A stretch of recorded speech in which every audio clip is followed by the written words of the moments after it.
bunch of them at the same Good time. idea for my sous chef when she does. All right, guys. No, for Spencer. We are live. Oh, okay. No? Oh, no. I'm alive. You're alive? I'm alive. You look alive. No. And you are? Coral. Oh, thanks. Yeah, Coral. Yeah, Coral. And your full name? Coral. Star. Fodor. Married strong. Star. Yeah. You are My a parents star. were hippies. My father's a commercial fisherman. Coral Star. And? My name is Luke Gerling. And we are the art of spooning, Sheen Fisher. Are we actually live? We are I actually live. didn't see the thumbs up because I wasn't paying any attention. But That's what that happens from time to time. so hey, welcome everybody out there in Facebook Live land. Apparently we are live, and you've known that for about a minute longer than I have. As usual, today we're going to be recording 2 half-hour segments. There is going to be a quick break in between, at which point the camera will continue running. Don't go any place because we've learned that we lose you if we turn the camera off. We do. And we don't want to because you're valuable. And we're here to talk about farm to table. We're here to talk about the yesterday, the today, and the tomorrow of farm to table. And I guess one of my questions is something I've heard from some people, which is farm to table. That's so 2000. Is it? So 2000, so 2018, and so 2040. And maybe so 1996 and maybe 1886 and 1786 and 1686. Absolutely. It's the way we were meant to eat. I'd personally like to see it be a fad and kind of just that it's not a demand and repertoire for a lot of chefs, and hopefully that eliminates the fake ones. And as a farmer, funnels, maybe less of them, but the ones that actually care, and I can weed out the ones that's just for image or marketing. Who are the fake ones? Well, you just jumped us right into show 2, by the way. Oh, I knew I was going to love you. I think that's why you're asking it. I think it's No, I'm asking it to be a shit disturber. you just did, I guess. You just got a big stir out, a big old coffee mug of it. I think we're seeing that it's definitely been overused. I'm actually already seeing even the chefs that we work with not really direct all of their attention towards it, and pretty much coming out and saying we're going to do our best. And still, there's still a driving force of people still want to talk. So let's slow down just a minute. Let's talk about when you say we. Tell us about your farm, Cyclops, what you're all about, what you got going on. We would be just about a handful of people, actually. But it's we're a 2.5 acre farm in Oceanside, and we're smack dab in the middle of a community. The epitome of an urban farm. Pretty much, yeah. We're not next to the city buildings and everything. We're not that kind of an urban farm, but we're very, very close to it, and we're in a neighborhood that is of high value in Oceanside. So the value of the with an ocean view, with a ridiculous ocean view. Yes, So utterly ridiculous. The value of the property is way more in some kind of development than it would be actually in growing carrots and strawberries and everything. But the powerful thing that's happening is that it's not going in development right now, and we're feeding people. And hopefully that is just a tornado whirlwind that we can preserve some open spots still and not just lay cement on everything.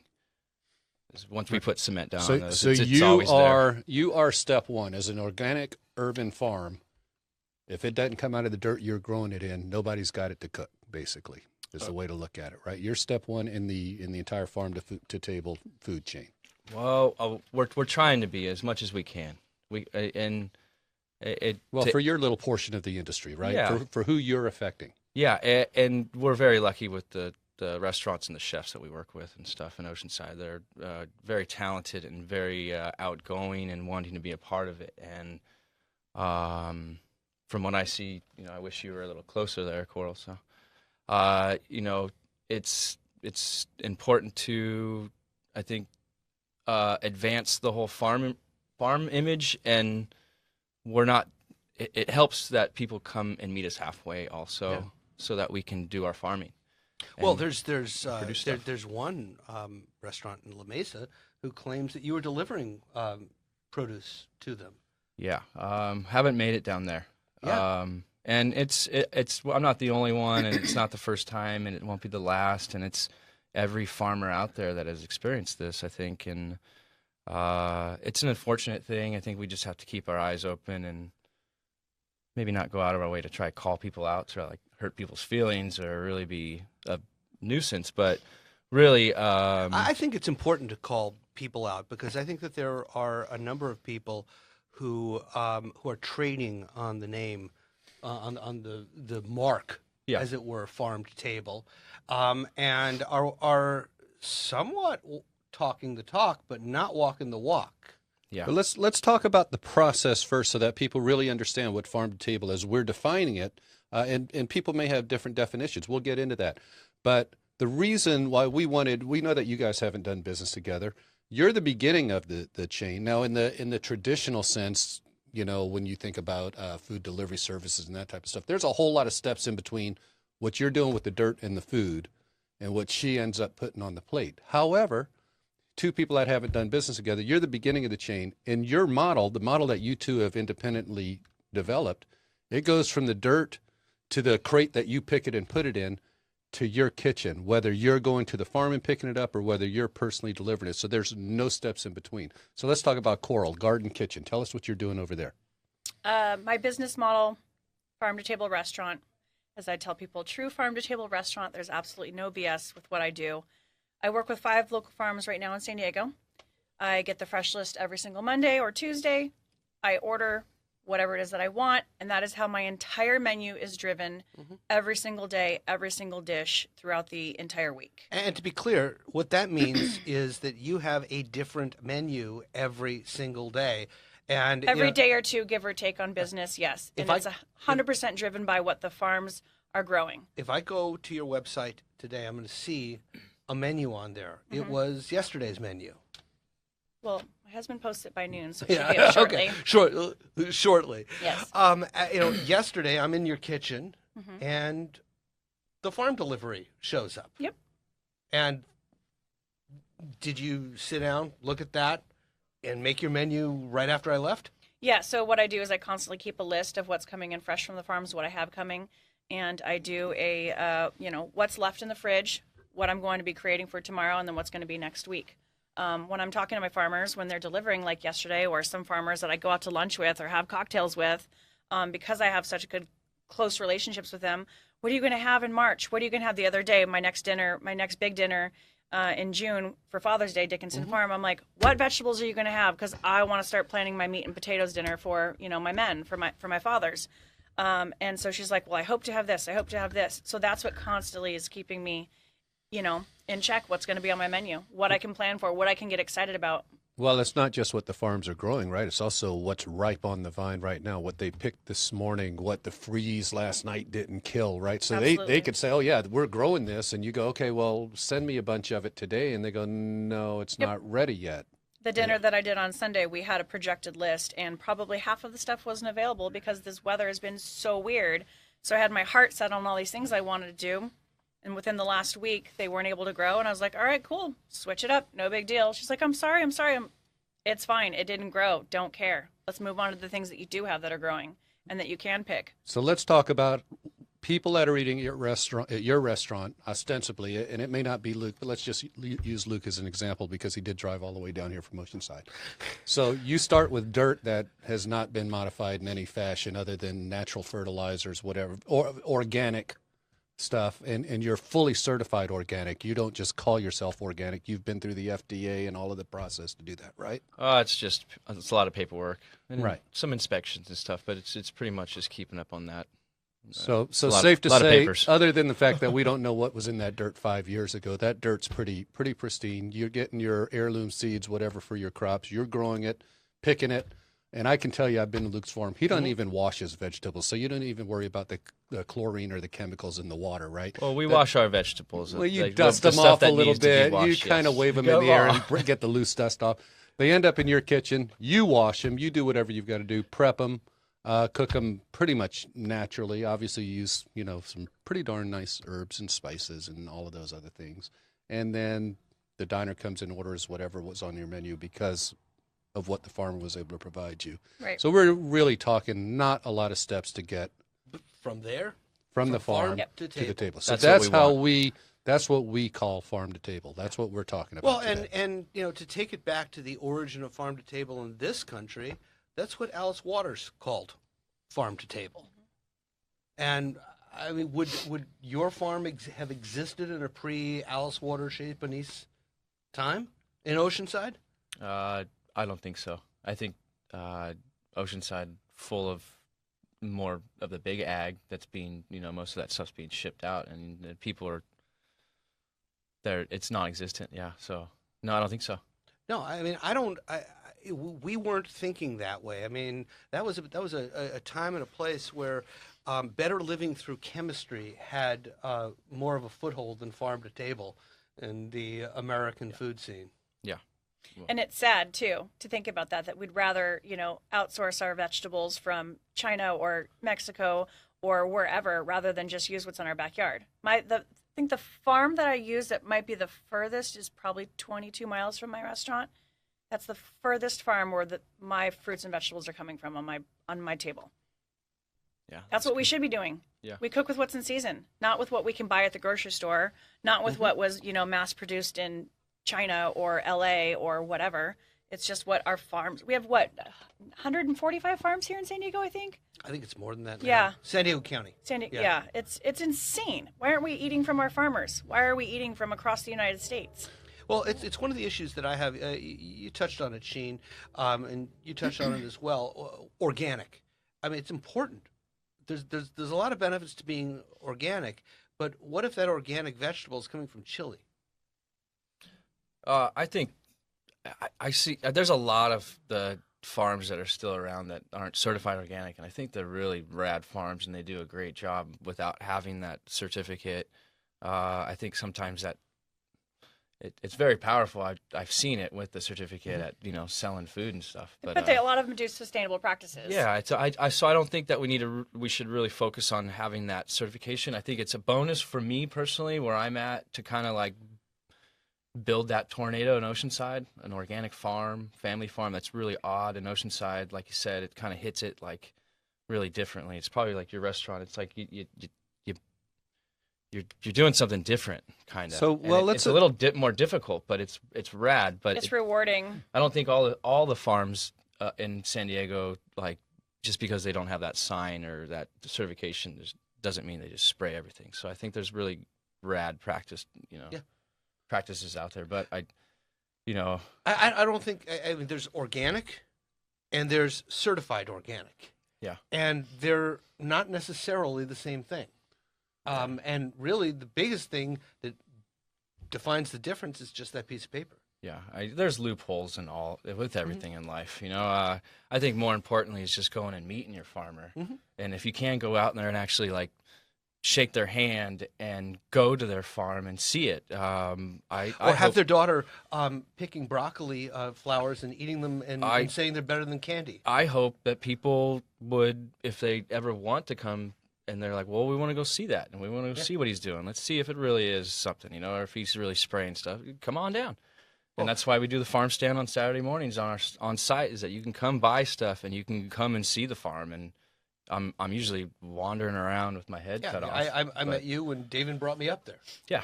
So it's I think more or less, and for the public's knowledge and everything, I think we got to really tell people, like, go out and meet your farmers. Don't just be okay with being told that this is a direct farm product, or this came from this farm, or that's cool too, I think. Well, why? Let's assume that, let's just, for argument's sake, assume that everyone that says they're doing organic is doing organic properly, right? Why do I have to go meet my farmer? I can walk into my local grocery store and get a whole bunch of stuff that says organic. You totally can.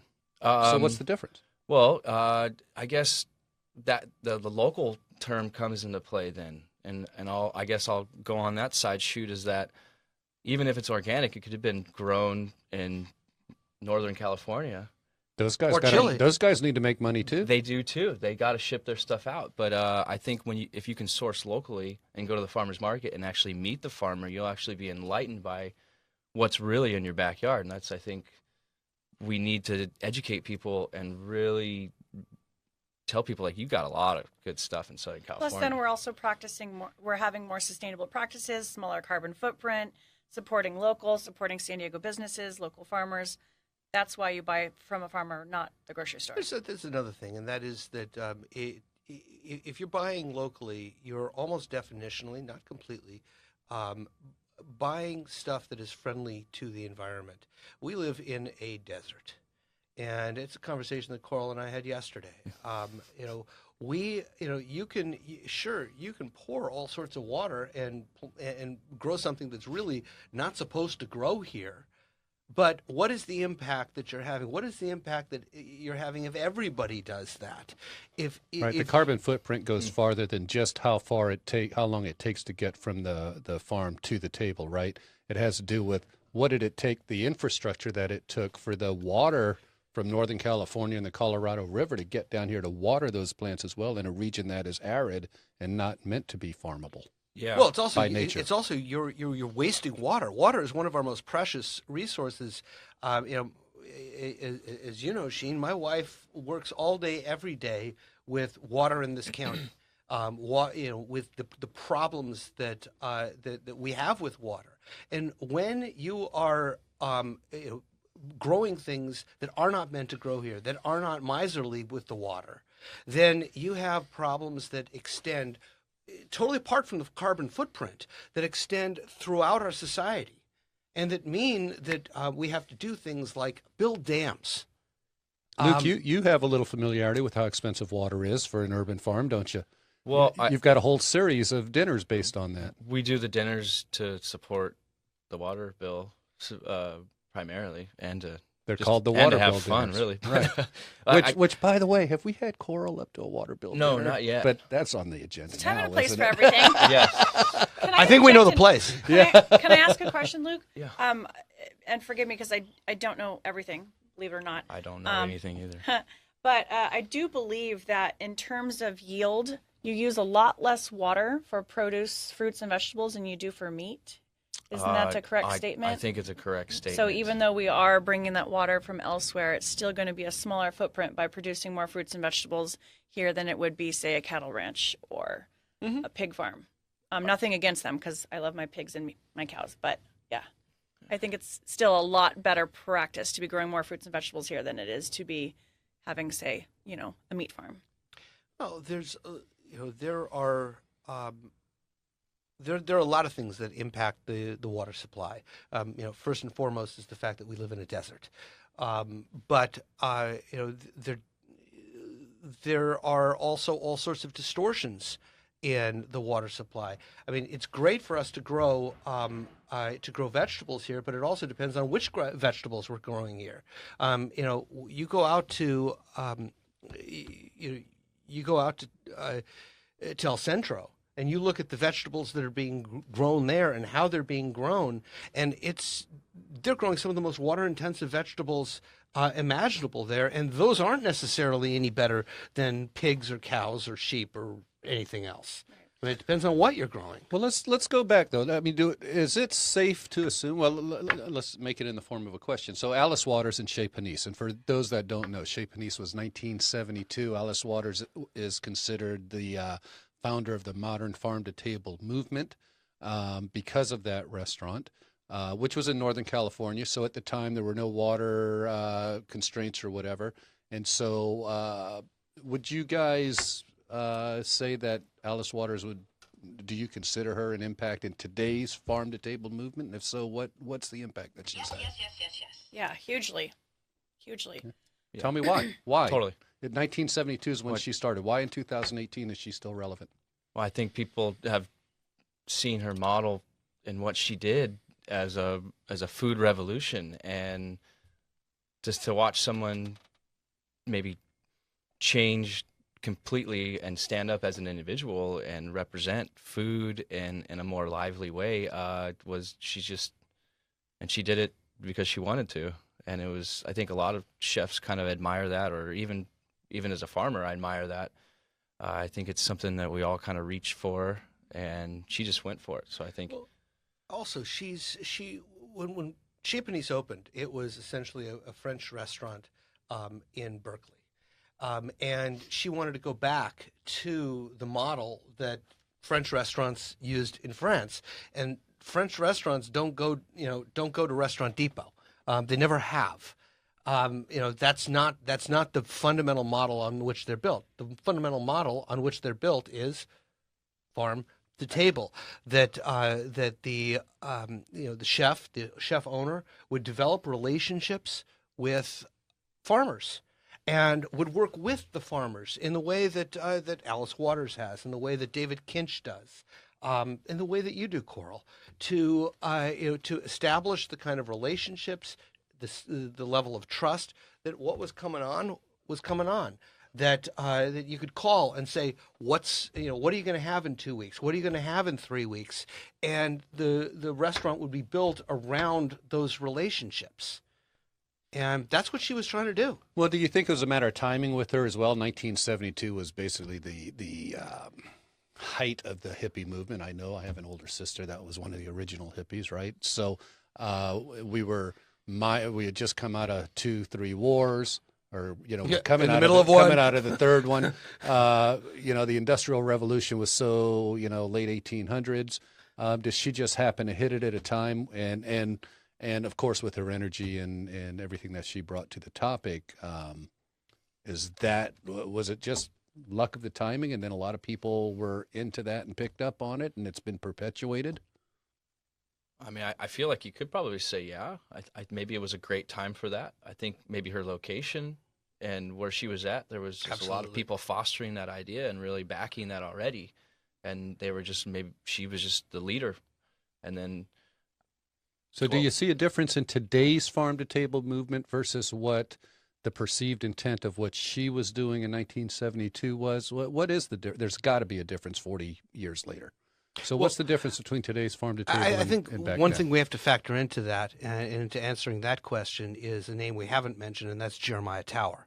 That Alice Waters is and was great, but I don't think that it would have had the foothold on mental space without a chef of the supreme talent of Jeremiah Tower, because it's not just farm, it's farm to table, and in between the farm and the table is the chef. And Alice Waters is a visionary, but Jeremiah Tower put that place on the map, and I don't think it would have had the effect without that. So he's the chef. He's the guy making the food taste good. But creating the food, but the philosophy of the farm to table at that point in time really was more or less Alice Waters' idea. Yeah. For anybody that's seen the documentary, the Magnificent Tower, is that what it is? The Last Magnificent. Last Magnificent. Or eaten at Stars. If you ask Jeremiah Tower, the entire success of Chez Panisse was because of him, right? I'm not sure he'd quite say that, but I'd just like to interject a little bit. It's kind of an answer to both of those questions. For me, as the chef and the owner, I'm the one receiving the carrots, scrubbing the carrots, prepping the carrots, putting them on the plate, et cetera, et cetera. For me, the biggest thing that I have done, which is where I think Alice Waters was and how she helped create this movement, was I go out there and talk to my carrots. I talk to my carrots. I talk to my customers. I talk to my carrots too. What do they say back? This is exhausting company. That's a whole nother conversation. I talk to my customers, and when I ask them how they're enjoying their meal, both of you guys have experienced this. Oh, well, that's great. That spicy arugula came from Dickinson Farm. Those carrots are from Staley's over there. That arugula is my favorite arugula in the universe. That's from Wild Willows. Oh, where's Wild Willows? Oh, where's this? Oh, you know your farmer? Oh, yeah, she's sitting right over there. And building, filling that gap where you're actually, not only was it the farmer that was envisioning the farm to table, but it's also the chef that's envisioning the farm to table, and bringing those two together. And then teaching and educating the customer about that is, I think, one of the things that she did, which I also enjoy doing. So you hear the argument, everything was raised on a farm, right? Why isn't everything considered farm to table, irregardless of the number of steps that it took which we've identified here are relatively few with you guys and the real farm to table people. Didn't all milk, all cheese, all vegetables. It all had to be grown someplace, and You it got all a ended point. up on a You got table. point. Yeah. So why? So for me, unless you want to No, go answer ahead. this one, because No. I'm sure you're going to have an amazing answer as well. For me, yes, everything does come from a farm. And a lot of restaurants and chefs that are considering themselves farm to table, they are getting their stuff from a farm. It is coming from a mass-produced, heavily sprayed, non-organic farm. Absolutely. For me, farm to table, the idea behind farm to table is also the more organic, sustainable practices, small carbon footprint, as well as local. So for me, farm to table is within my local San Diego region. From that farm, I've shaken that farmer's hands. I speak with them weekly. They deliver it to my farm, or maybe they're lucky enough to have someone to do it for them, a driver or a grandmother, an aunt or something, and then I'm working with it. To me, that is true farm to table, is working with that specific organic and or sustainable practices farm within your local. For me, my local is 20-25 miles. That to me is farm to table. I would never proudly call myself a farm to table restaurant if I was using squash from Chile. Yeah. That's not farm to table. Let's In Chile it is. It would be, of course. Let's hold that thought and come back to that with in part 2 of the show. Before we wrap up this episode, though, we have the specialty produce vegetable of the week, and that is Luke. A flowering arugula. And what would you do with that? What Chef Willie would do with it. Or I know Chef what he David put it would do he'd with put it on a dessert. They would do whatever they really want with that. Yeah. But I see them just. I mean, Chef David just cutting a nice piece of fish and putting it on it and saying, "Eat this." That's pretty much. And me personally, if I was going to make something, it would be just a really simple salad, and I'd be throwing it on top, and it would just give a little bit of character to it, a little bit of a pepper, kind of a little bit of a it's got a good juice, kind of sweet pepper Nuttiness. They're good. Yeah, they're it actually helps when people harvest that, because with all the weird weather we've had, a lot of arugulas go into flower really quick. So I could have brought you boxes of that today. Chef Willie, being Willie Ike, who just moved from 608 to Mission Bar and Grill in Oceanside, about a block, the wrong direction, but is it one block east rather than one block It's west? one block east. I mean, What gosh. would you do, Coral? I want to hear. Well, so obviously we use the arugula flowers for a lot of, just like you said, decoration, flower, desserts, salads and stuff. But what I've actually done before is I've pickled the stems, when I've completely stripped them and pickled the stems, because I always say when you can't figure out what to do with it, start to pickle it or fry it. And the other thing is fine dice, and you can throw it in like a soup or a stew, and it helps give a really nice herbaceous, peppery flavor. Excuse me. So something simple like that. Use a lot of it in my chimichurris as well, especially if it still has a lot of leaves on it. I love it in chimichurri, because rather than using like a jalapeno, which I can never seem to get here in San Diego, or a red chili pepper flake, I'll just use the sticks and stems. Yeah, what I would do with it is arugula makes me think steak, and steak makes me think chimichurri. So we're on the same there. And I'm thinking of using the stems in the chimichurri and garnishing with the flowers themselves. Yeah, absolutely. yeah, That's what I did on Sunday dinner. Did you? Yeah, it was with a venison sausage, and I did it. Oh, that sounds yummy. good. Chimichurri. It was arugula chimichurri, venison sausage. Yeah.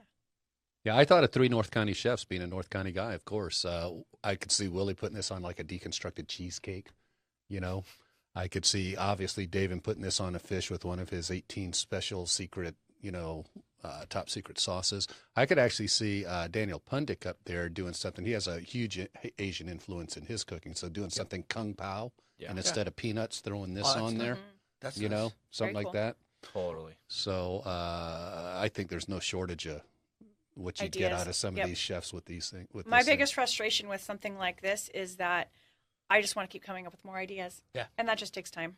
Yeah. Yeah. Well, that's. I think they all sound good, and we will see you guys back in a couple of minutes for part 2 of the yesterday, today, and tomorrow of Farm to Table.